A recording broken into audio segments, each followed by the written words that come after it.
hello everyone अस्सलाम वालेकुम नमस्कार মই অন্য এটি ভিডিঅ'লৈ স্বাগতম জনাইছো বহুত দিন ভিডিঅ' মই দিবই পৰা নাই অলপ ফুৰিব গৈছিলো বন্ধ বুলি সেই কাৰণে ভিডিঅ' বনোৱাই হোৱা নাই বনাই থৈছো পিছে মই এডিট কৰিবলৈ টাইম পোৱা নাই আৰু এতিয়া মই ঘৰলৈ আহিলো আহি ভন্টিহঁতক একেলগে লগ হৈ আমি আহিলো জয়সাগৰ পুখুৰী পাৰলৈ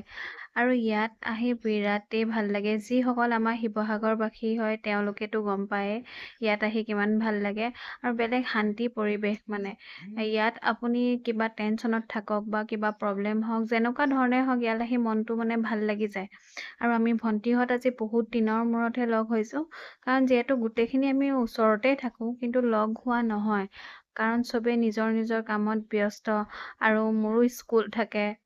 এতিয়া স্কুল খুলিবলেই হ'ল সেইকাৰণে ভাবিছো যে আমি একেলগে গোটেইখিনি লগ হওঁ একেলগে অকণমান ক'ৰবাত ওলাই যাওঁ কাৰণ মই গুৱাহাটীত বহুত কেইদিন থকা হ'ল যে সেইকাৰণে বেলেগত ক'তো ফুৰিবলৈ যোৱাই নহ'লে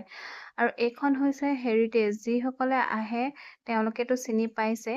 আৰু আমি আজি থাকিলোঁ বৰপাহঁতৰ ঘৰত যিহেতু আজি বৰপাই বাৰ্থডে আছিলে সেইকাৰণে আমি আজি ইয়াতে থাকিলোঁ সেই বুলি অহা নাছিলোঁ পিছে তেওঁৰ বাৰ্থডে বুলি অহা নাছিলোঁ এনেই গোটেইকেইজনী একেলগে থাকিম বুলি আহিছিলোঁ তেওঁ বাৰ্থডে আছিলে কাৰণে সৰু পেষ্ট্ৰি এপিচ লৈ অহা হ'ল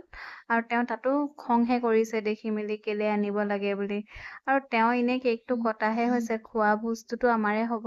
আজিলৈ আহোঁ বাই বাই নেক্সট ভিডিঅ'ত